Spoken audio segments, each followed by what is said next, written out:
Super appreciative to have you guys have me here. This is actually my first time at OU, and I was driving around trying to find a spot to park, and I got a little quick tour of campus, so it was awesome.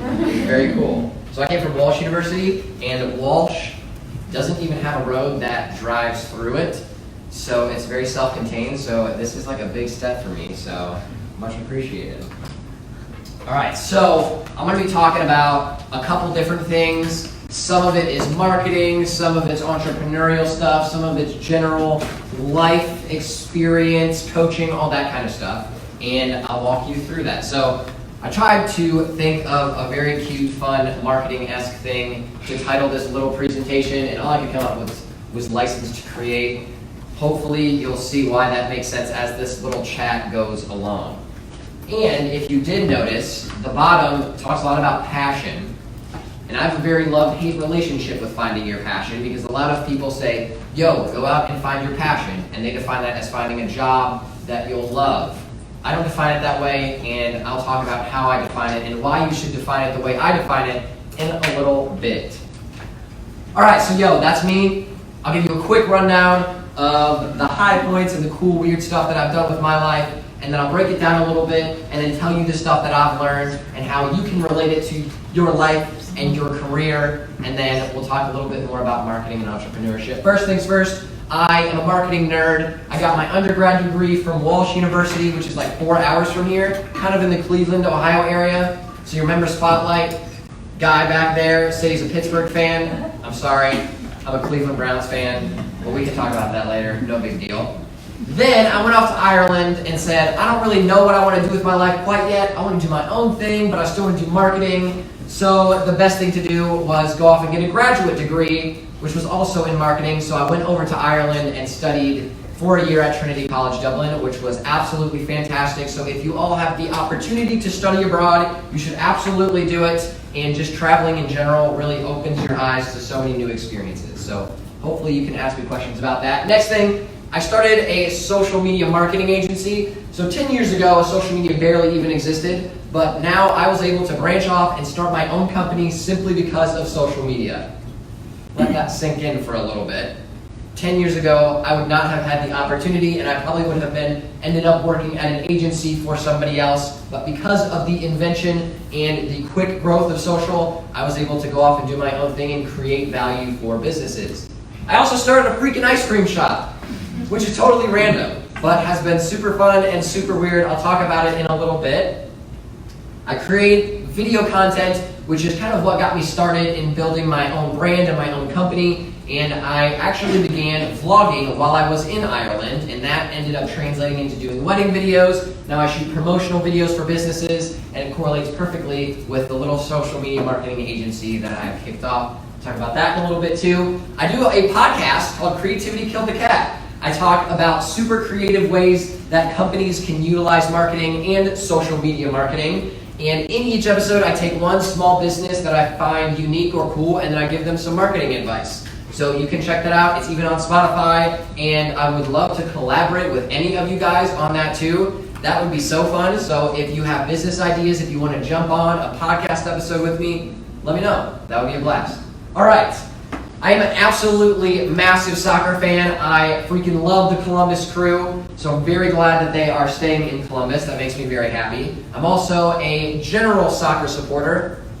I'm a super video nerd as well, like I kind of mentioned, so I have a separate YouTube channel that I've done with my brother called Chwalik FC, where we do a ton of soccer stuff, so that just proves how nerdy I am about the sport. And I played at Walsh, so if any of you are athletes, I can totally relate. It's like a full-time job. If you have questions about that too, hit me up.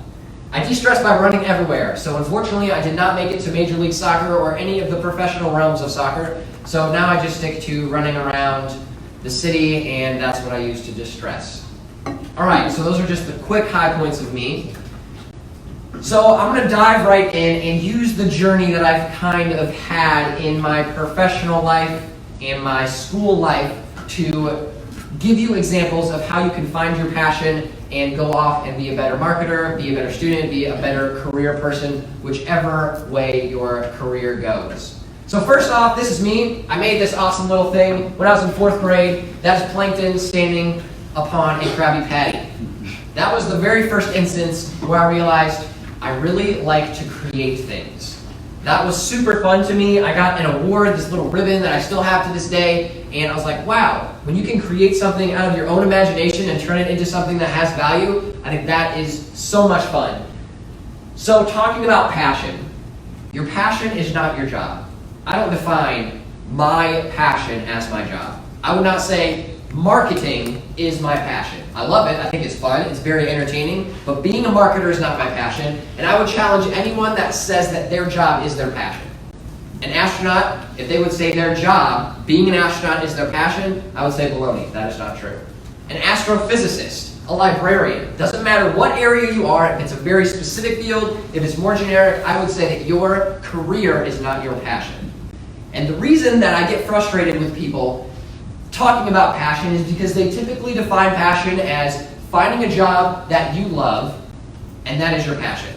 So you have to go out and find some job that you enjoy, like being a librarian, or being a professional athlete, or being a research scientist as your passion. And to me, like I said, that is a bunch of baloney.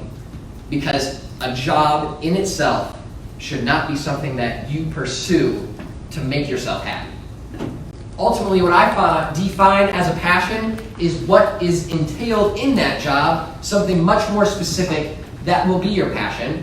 And just a side note, finding your passion is a journey, and you experience that as you go, and it's okay because your passion will evolve with you as your personality develops, as you find different things that interest you, and as new fields come about.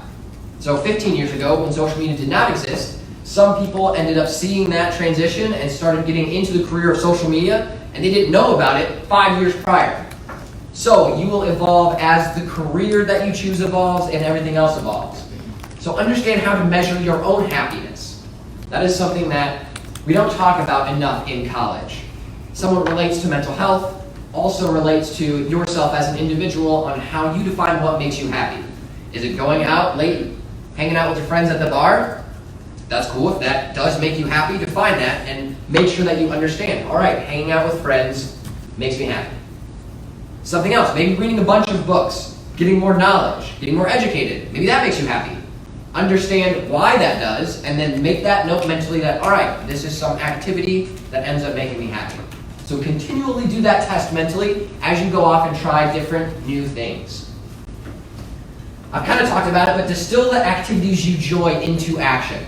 So if you like going out and hanging out with your friends at the bar, take a step back and say, all right, sweet. I like hanging out with these types of people at this location. Why is that? Maybe we have great conversation. Maybe we end up solving the world's problems by sitting down, getting loose with a couple beers.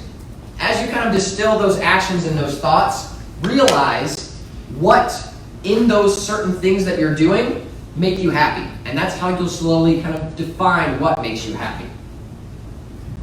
So for me, this little man right here, that was the beginning of my journey of realizing what makes me happy and how I define happiness. So ultimately, what I have found currently is my passion is creating content and implementing new ideas. So that goes along with why I love video and end up creating content. So I wouldn't say that being a videographer is my passion, but I love the element of creating stories through video and creating that content that I can share with other people.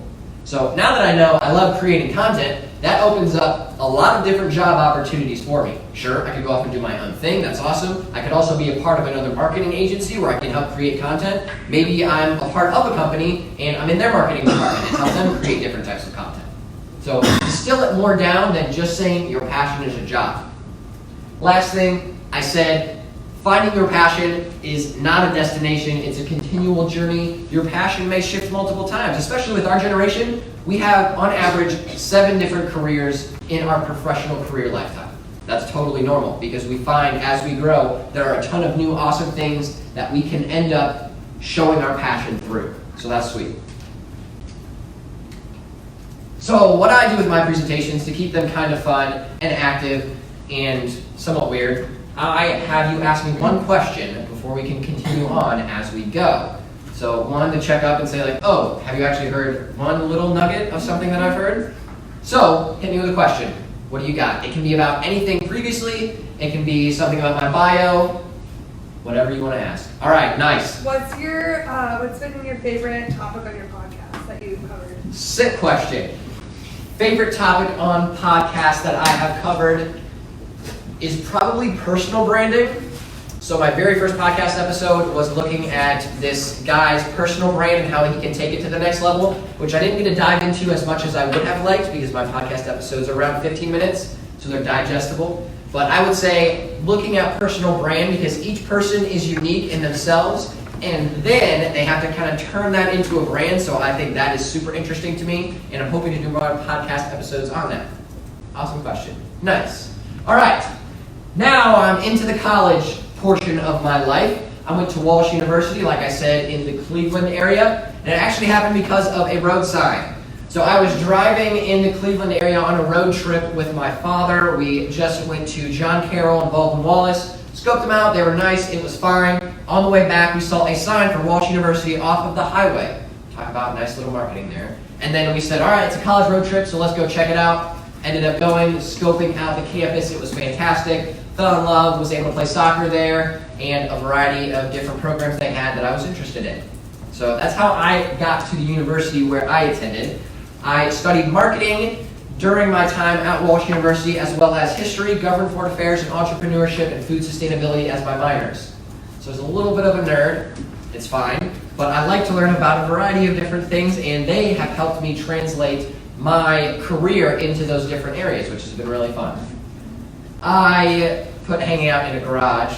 It's a nice little reminder. So I was one of the students that helped create the garage, which is the actual title, but it is our Student Innovation Center on campus. So that was what really inspired me to dive deeper into entrepreneurship and getting excited for going off and doing my own thing. So if you ever are in the Cleveland area, hit up Walsh, and you can tell them that Andrew Chwalik sent you, and you can hang out in our Student Innovation Center, use the Wi-Fi, and everything else that is there. So you can check it out. I actually helped put up wallpaper, and it's an actual garage too. So it's just a fun spot to hang out. So if you're ever in the area, scope it out. But that is where my entrepreneurial vibes and interests started. Then I traveled the world quite a bit. So I've been to over 21 different countries. Some of those when I was at Walsh. Of course, being in Ireland for a year has helped expand that a bit. But that is up there just to remind you that traveling is seriously so amazing. If you have not had the opportunity, that is the one thing that I want you to take away from this, is study abroad if you can. It doesn't matter if it's to a country, bless you, that is near the U.S., if it's far, that's awesome, but every country has their own unique culture, and it teaches you so much. 1, about yourself, 2, about our country, and 3, about the different business things that go on there. So marketing in Ireland has some different twists than it does here, which is super cool to learn about, especially if you're a nerd about marketing like me, or in your specific area of whatever you're studying. All right, so college is the time to refine your passions and figure out what you're interested in. So you can do that by coming to events like this, by trying out new things, by being a part of different organizations, by being in theater for a little bit of time, which I tried, and it wasn't for me, but I had a good time, and I learned a bit about myself. So that is the perfect instance of where you can go out and experience new things in a safer environment. Because if I was now saying, I want to go try out theater, there's not a whole lot of clubs and organizations, at least in my area, where I can do that. Plus, that takes a lot of time, and it takes money to experience all those new things. So you can get all of that awesome stuff within your college experience, and it takes a lot less time and money and stress. So that's just my little PSA to get active on campus and try new things while you can. All right, so I went across the pond. I went over to Ireland to get my master's degree in marketing, partly because I love marketing, partly because I didn't know what I wanted to do with my life. So I was a part of the first marketing class for a postgraduate at Trinity. There was a lot of ups and downs. It was a little weird, but it was very fun. It was very structured. I got a lot of great information out of it. And if you, at any point in time, think about going abroad for a master's degree, hit me up, especially on Twitter. Twitter's my favorite social platform, which I found is quite rare for people. But hit me up on Twitter, ask me questions. I will be happy to answer them for you. And actually, that is the reason why I'm here today. So one of your alumna reached out to me on Twitter and said, yo, I want to go to Trinity. Can I answer some questions? And I answered some questions, and now she's over there studying at Trinity. And it's awesome. So super cool. I started getting into content creation and new experiences when I was over there. Like I said, I started vlogging when I was in Ireland, and that's where I've started finding my passion of saying I love creating content, getting more specifically into video, and that has led me on the journey of getting me here today and running my own little agency. While I was there, I attended a bunch of different events. I met some crazy people. The cohort that I was a part of at Trinity had 22 different nationalities. So that was an experience in itself of working with people of different nationalities, different cultures, different backgrounds. That is why travel is so important, and that is why getting active in different things is so important. Another great thing is networking, and I think you all know that, especially because you talked about networking in the little talk that you had before me. Networking is seriously so important. It is the only reason that I've been able to do what I do. It was the reason I was able to open up an ice cream shop. It was the reason that I was able to meet and hang out with Gary Vaynerchuk when I was over at Trinity. If you don't know Gary Vaynerchuk, he's like a social media guru, media Mongol, weird guy, but he's very cool. So if you get to network, you get to do so many different opportunities and unique things that other people don't get to. So network like it's crazy. All right, I do have a question for all of you. So who of you here has business cards? Okay, looks like about half of you. That's good. But for the other half of you, my challenge is to get business cards made, because that is the best way to network. So your business card doesn't have to have any information other than maybe your name and email for sure, throw a social handle on, and then a phone number depending on how you want to use your business cards. So for me, I am a business card nerd. I probably have created over 15 different business cards for like the 15 different brands that I've created in my life. But ultimately, your business card is your key to establishing a connection. So that is a great way that you can have a quick conversation, give them a business card, they can look you up on LinkedIn, on social, they can connect with you.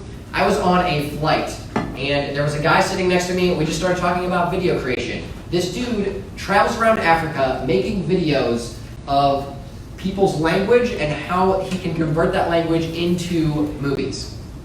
An absurd, weird conversation, and if I didn't have a business card, we may not have connected and had a relationship after that. So we've been in contact, and we talked about different types of video creation processes, and that has helped me use different elements of the video content that I've been able to create. And we made that connection and stayed connected simply because I had a business card that I was able to give him with my email.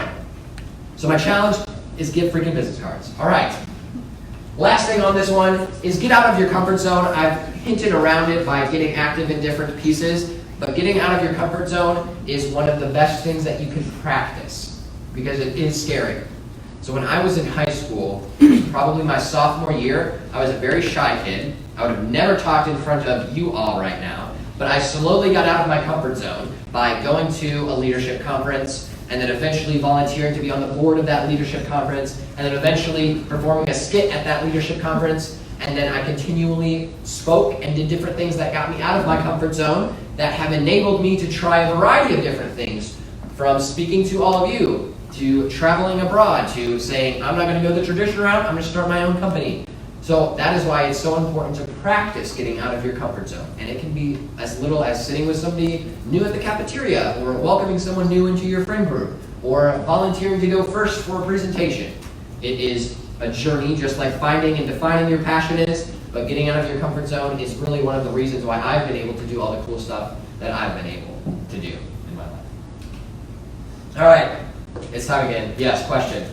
Of all countries you traveled to, which one do you feel like taught you the most about yourself? Oh, what a nice deep question. I don't think I've ever answered that one. That's awesome. What countries taught me the most about myself? I would say probably Bolivia. So I traveled around Bolivia for a month speaking to different high school students about the value of leadership and higher education. And while I was there, Bolivia overall and currently is the second most impoverished nation in South America. So I got to see the lifestyle of what it's like living in an impoverished country, but then also on the flip side, the education system and the privilege that some people are able to have of going to school and being able to reflect on what that looks like here in the United States, and then seeing how I was able to go through the system of education and be so lucky to just happen to be born in this country to a middle-class family where I was able to get an education. So I would definitely say Bolivia for that reason, which has been very cool. Nice question. By the way, this is my dad. And I thought it would be really funny to put him in a presentation, and he has a very inquisitive look, so I thought it was the perfect picture for the slide. All right. So I went and graduated from Trinity College, and I still had no idea what I wanted to do with my life. So then I said, all right, I am going to pursue my passion of creating content and start my own marketing agency, which was called Chwalik at the time. So I set off and did this with 3 other guys, and we said, all right, we're going to do this, we're going to do our own thing, and I ended up failing. It did not work. I did not make money to live the life that I needed to live to pay off my massive student loan bills. So I failed, which is something that took me a while to say and is something that you all should be okay with. Because failure is not the battleground, but the place where you experience so much and learn from so that you can do and be successful going forward. With that, you have to understand your unique learning style. For me, it's absolutely experiential. So you guys need to understand what your unique learning style is as well. So for me, I need to experience it. I need to do it for myself. I need to have hands-on learning.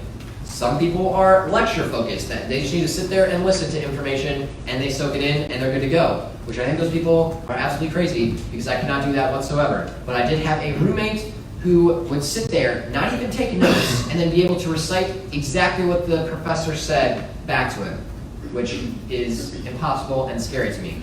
But that just is all to say, figure out your unique learning style so that you can experience things the way that you want to so you can take the most out of them.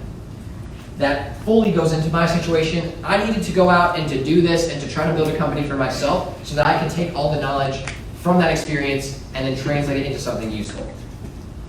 Be a sponge, soak it all in, but then remember to release it as well. So I think the failure that a lot of people end up saying in a bunch of podcasts and all of this stuff is you need to be a sponge and soak up as much information as possible, which is true, but there's a second piece of it. You have to figure out how to release it as well. Because if you soak it up and you don't end up releasing it and using it, it's a total waste. And that failure and that experience that you had was a total waste. So if I would have failed this company, which I did, I learned some stuff from it, but if I didn't do anything with all that knowledge and experience, then it was an absolute waste.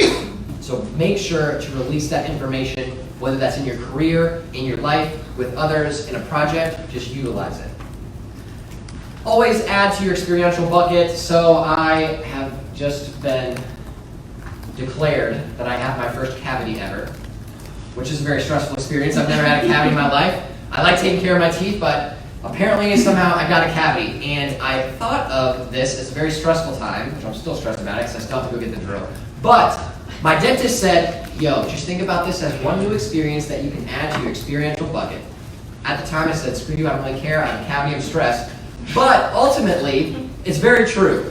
Maybe not in the sense of if you have a cavity, it's a new experience, which it will be, but ultimately, get out of your comfort zone and have those unique experiences, whether they're good or bad, and then add them to your experiential bucket so that you can reference them later on. So, for example, I have had my wisdom teeth surgery already. I was very scared for that, but ended up being a piece of cake. So now that I have that as part of my experiential bucket, I can say, all right, cavity is much lower on the scariness scale of getting your wisdom teeth taken out. So, it probably won't be that bad ultimately. So just be able to reference those things in your experiential bucket.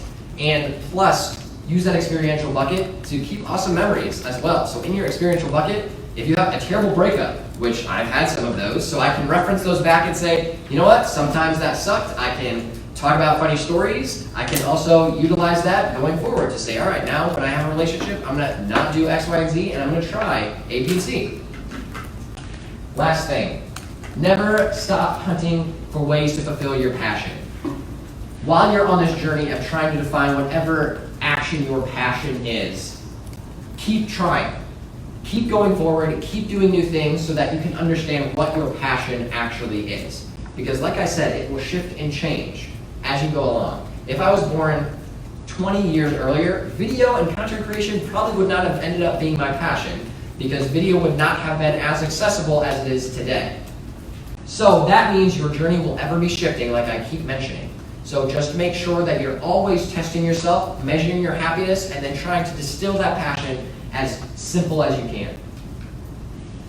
So after my failure of a marketing company, I said, all right, I don't know everything. And it is okay to take responsibility for that and say, you know what? I don't know everything, even though I thought I did, or maybe I still think I do. It's okay to not know everything. And I didn't. So I said, all right, I'm going to go join a traditional marketing agency that's already established, and I'm going to take a backseat and I'm going to learn.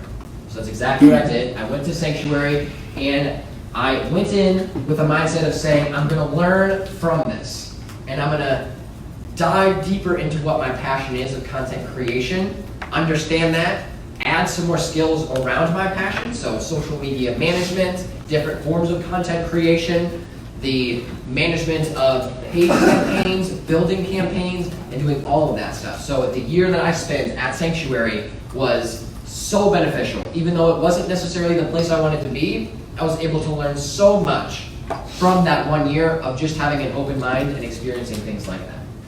So every experience is an opportunity for growth and for defining your passion. So if you go out there and say, all right, I'm going to try this new thing. If you like it, sweet. That goes on this side and say, all right, this will help me define my passion and happiness a little bit more. If you did not like it, that's awesome. That goes in your experiential bucket and say, all right, that is not the route that I want to take going forward. So maybe I'm going to try something a little different next time. So that is A-okay. That's how you figure things out. But everything you can do, something you can do from everything is learn something.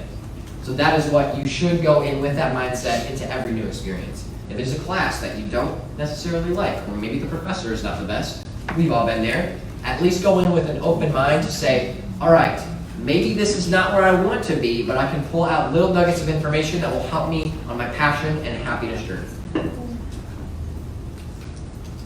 All right, so now we're at the present time. I started an ice cream shop, but I'm going to tell you this part first. I am freaking lactose intolerant, and I started an ice cream shop. How absurd is that? Just because you do something that doesn't necessarily make sense at the top level, ultimately it's part of my passion. I love creating things and I like to create content. So ultimately starting an ice cream company, an ice cream business, I was able to narrow down, find what I'm passionate about, do those passionate actions, and then do something that's kind of cool that actually creates value for other people, which is an ice cream shop. And this one's actually working, which is fantastic. So I'm able to do something that I'm interested and passionate about, even though this wasn't necessarily my life goal of starting an ice cream shop. Along the way, continue measuring your happiness at each step, like I keep mentioning. So this equation is now what I live my life by. If you have structure in your life, organization, a filing system, calendars, however you organize the various tasks, and do a life in general, that's step one. Add hard work to that. It doesn't matter if you're the smartest person in the room. If you work harder than anyone, you will absolutely get to your goals and be successful. So take those two things. Once you've found your passion, which like I keep saying, mine is content creation and implementing new ideas, add those three things together, you will be successful no matter what you do. But the caveat is you have to define success for yourself. Because success is going to look different for each and every one of you. For some, success will be having a family, raising kids with your significant other. For some people, it will be getting into political office and making a difference in your local community. For other people, it will be building an ice cream shop and making a bunch of little kids happy. So you have to realize for yourself what success looks like, and as long as you have that defined and you hit those 3 points, you will absolutely reach that success wherever you want to be.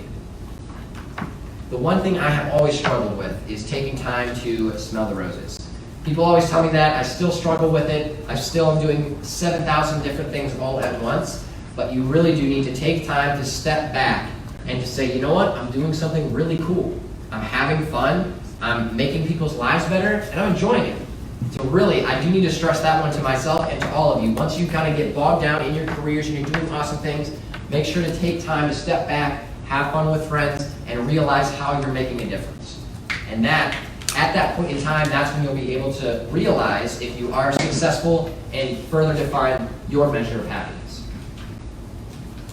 All right, hit me with another one. Yes? Out of all of the ice cream flavors that you sell, which one is your favorite? So being lactose intolerant, I still do taste them all, which is sometimes a rough day. But I would say my favorite is either Buckeye Bash, which is a vanilla base with peanut butter and chocolate swirled in and crushed Reese cups, So good. or Mocha Almond, which is our flavor of the week this past week, and it is like a light coffee flavor with shaved almonds and chocolates rolled in. So yeah, those are both very good. So those are probably my 2 favorites, and yeah, those are definitely my top 2.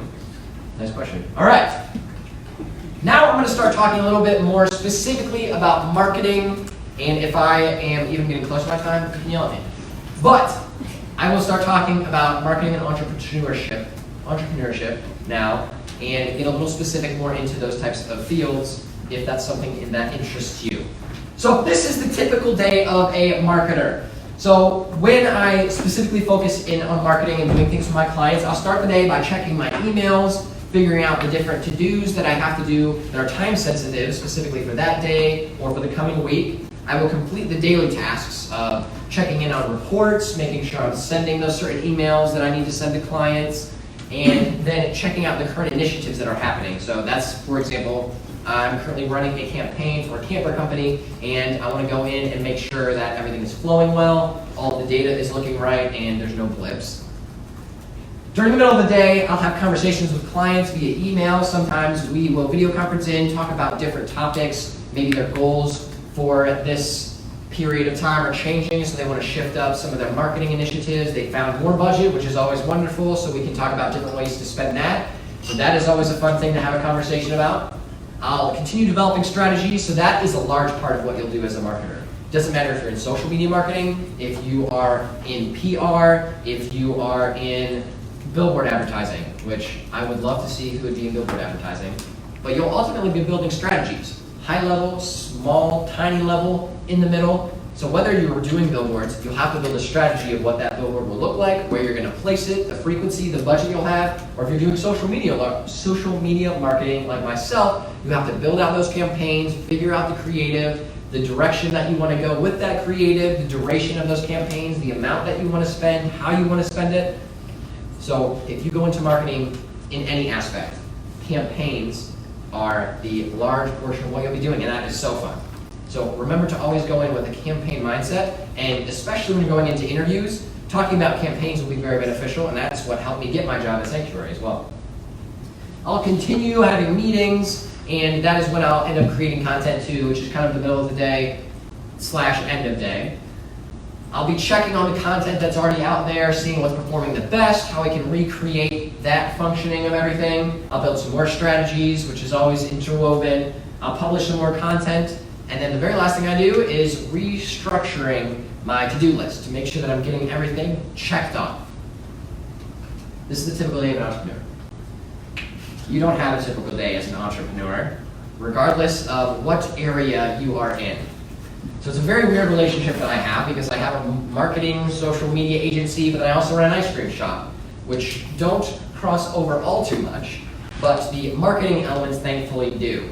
So whatever structure that you can come up with working out your unique scenario, whether you're in marketing, whether you're in advertising, PR, whether you want to read 20 books in a year, whether you want to spend time with your friends, having that structure is so important.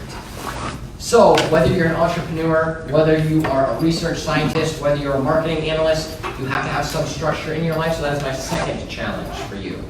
First one was what? Yes, thank you. Nice. Hopefully someone that doesn't have business cards said that. But your first challenge, get some business cards if you don't have them. Second challenge, have some structure in your life. Whether that is a calendar that is color-coded, which I'm super nerdy and have on my iPhone, whether that is writing down a bunch of notes, using sticky notes to break down the different tasks that you have to accomplish. Start getting used to having some structure in your life so that you can continue on that journey to success, and then that will end up carrying over into your careers. You'll have more free time in your personal life, and you'll overall feel a lot less stressed. All right, so this is the creative process in marketing that I live by when I'm creating content or doing different things for my clients. So when you are looking, whether it is talking about a specific campaign or pitching to a client the first time, you have to discover a pain point. Maybe that pain point is not reaching enough people in a certain demographic that that company wants to reach. Maybe it is their current marketing initiatives not doing well. Maybe they're spending money and they're not getting any return. Whatever it is, find that specific pain point. Then listen to what your client needs. Pair those two things together. Hear what your clients are saying. All right, we need to focus more on this demographic, or we need to reach more millennials. Pair that with your pain point that you have figured out, and then you jump into the discovery period of figuring out and potentially substantiating what your clients say if they actually understand their own pain point and then can articulate that to you. Continuing on in discovery, you'll also find out what your clients needs from your perspective, going off and figuring out and saying, all right, they think their needs are this, but I think their needs are that. So that is where you go and you find out the actionable facts based on your own research. Then you'll build your strategy. So you'll figure out, all right, maybe that strategy wasn't working for them, so we're going to try doing X, Y, and Z. Maybe we're going to focus a little more on social. How about we use a little more Facebook since they're a local business? Twitter, it takes much more content and focus than Facebook will, so let's go Facebook first and then create a strategy that tiers and starts implementing other social platforms. So that's where you kind of build that idea of a strategy that you want to use. Then if you haven't, you pitch it to a client. So then you'll say, all right, this is all the information that I've gathered. I've listened to you. I've figured out the pain point. I've substantiated those claims. And here's the strategy that I think will work and that we can implement for you. You'll be using pitching to a client if you're on your own, of course using your own company, but also within a company. So when you work in a marketing agency, an ad agency, PR firm, you will still be pitching to a client. Your client could be an outside organization, could be your boss. If you have a new idea or a new concept that you want to implement that you think will work, you still need to pitch it to somebody so that they can say, all right, that does sound good. Let's try it. Let's give it a go. Here's the budget. Go for it. Then continuing on with this creative process, you update your strategy as you go. Being a marketer, you're not going to be right every single time. Sometimes you throw a shot in the dark after you've done all of your research. It's an educated shot in the dark, but then ultimately it may not work. So A/B testing is something that is absolutely normal and something that you will explain to clients, whether that is an actual client, a boss, a colleague.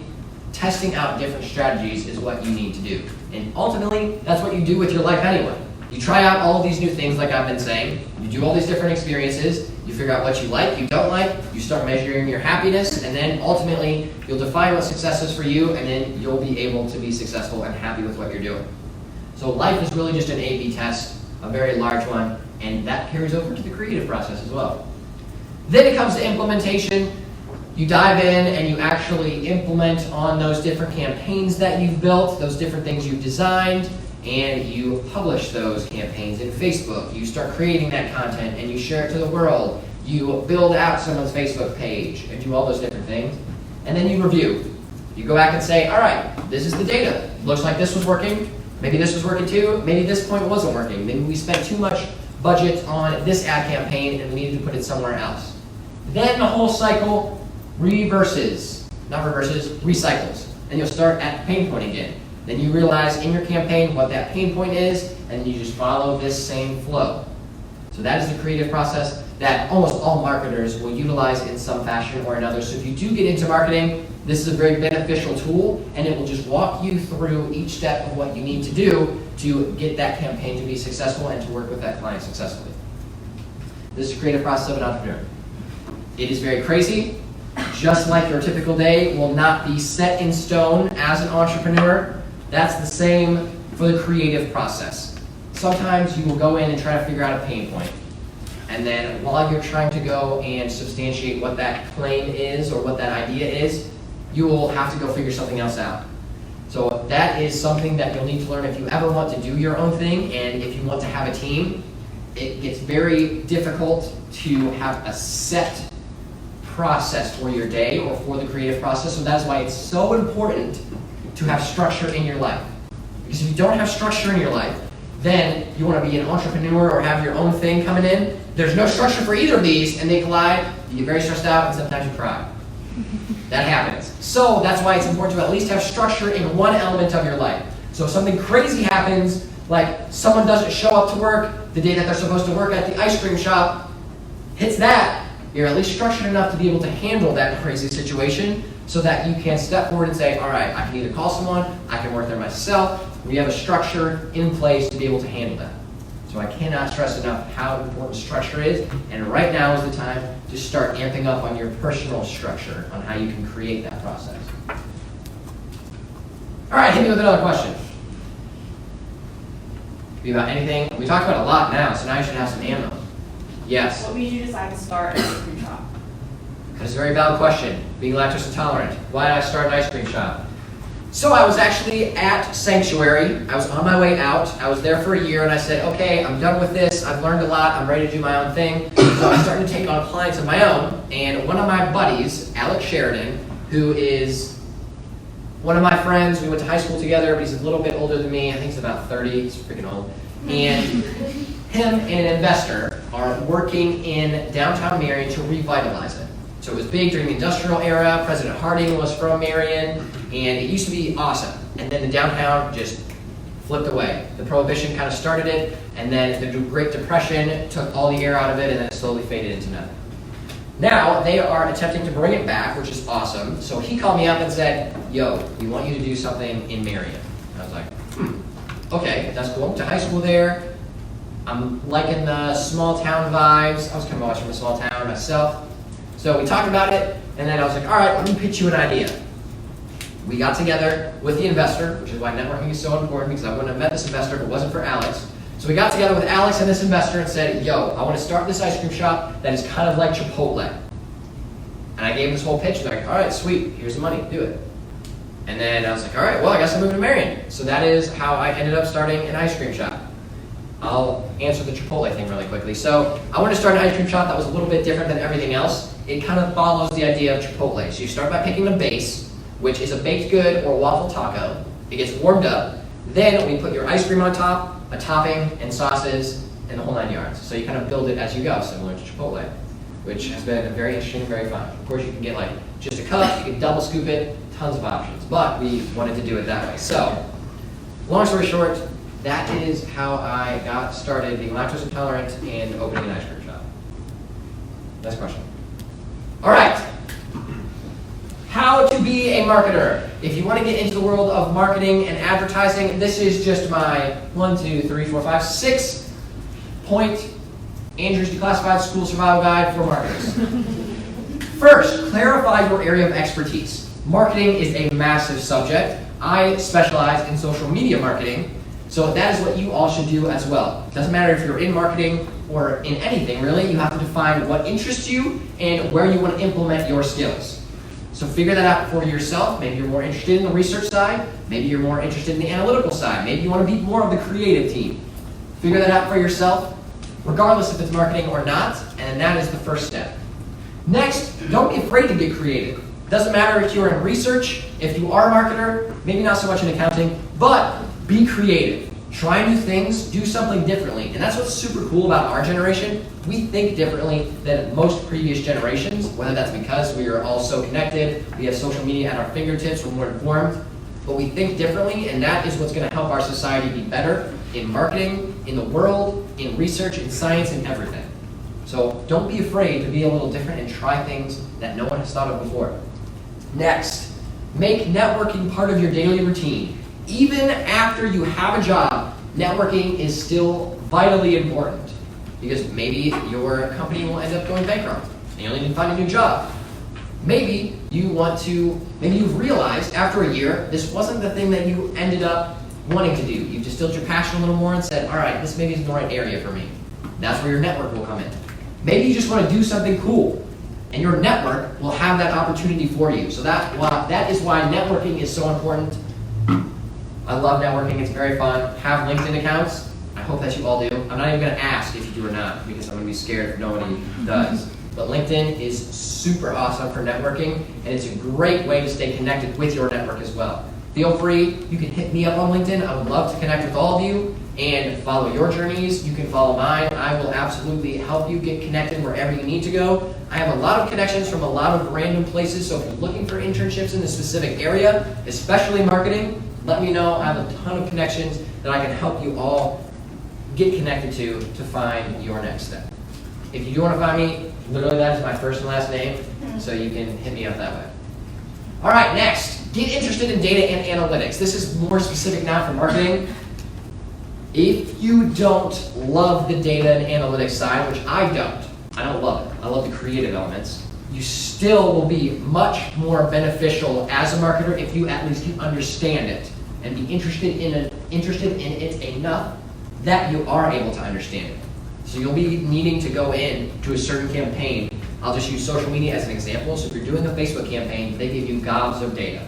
They can show you demographic breakdowns of who's looking at your ads the most, who's clicking through, who's submitting their information, what location that's coming from the most.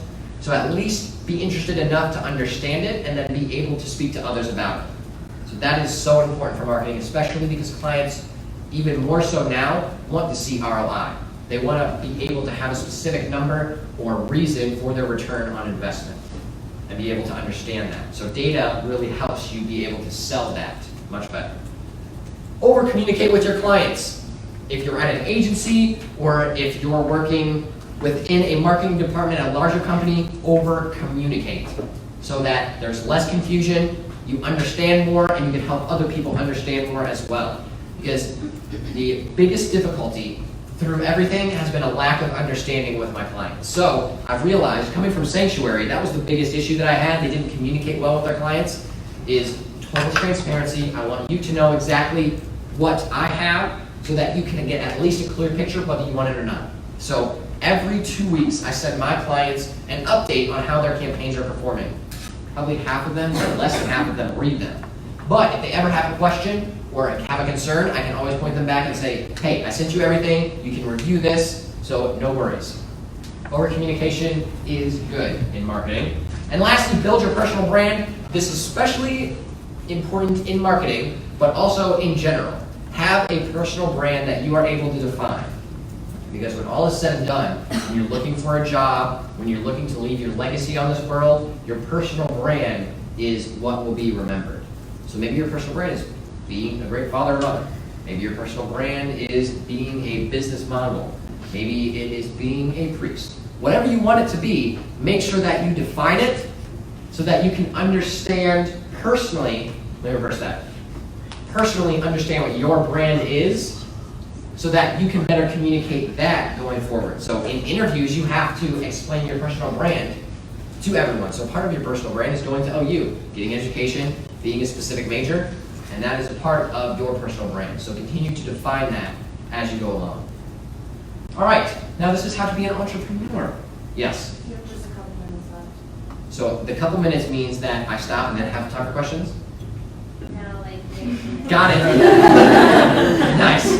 All right, so I will actually give you guys this presentation if you want it, so you can scope everything out and then have notes and all that stuff. So then when that happens, you can read all of these lovely bullet points on how to be an entrepreneur. And if you have questions, you can hit me up on Twitter. Boom. This is perfect because this is the last thing that I want to say. Structure plus hard work plus passion equals success. Define success for yourself. Follow these 3 steps and you will be successful with whatever you want success to be. I will guarantee you that if you do these 3 things, you will be successful however you define it. All right, nice. Now ask me many questions for how many ever minutes we have left. 1 minute speed round. Nice. You've got a minute. Sweet. Any 1-minute questions?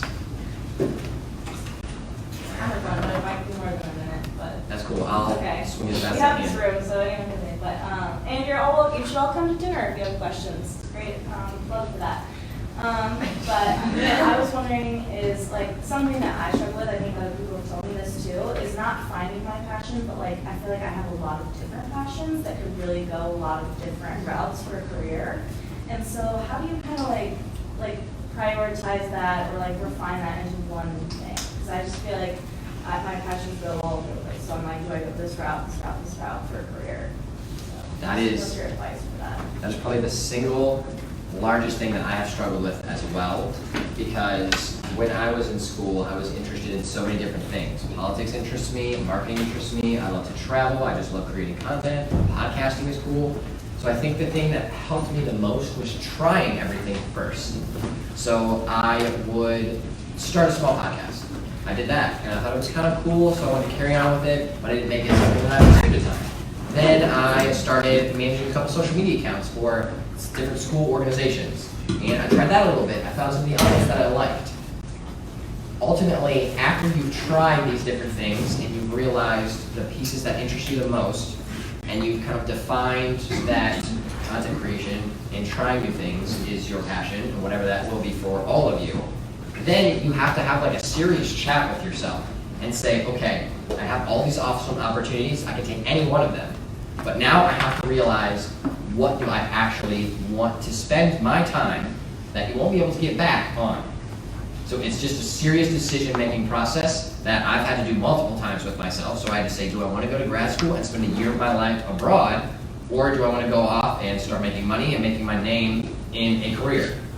Those are two difficult decisions that neither was wrong, but I had to make that choice. So ultimately, my advice is, once you have realized and narrowed down that specific action that you find is your passion, sit down, map out what each thing can look like, and then make an informed decision.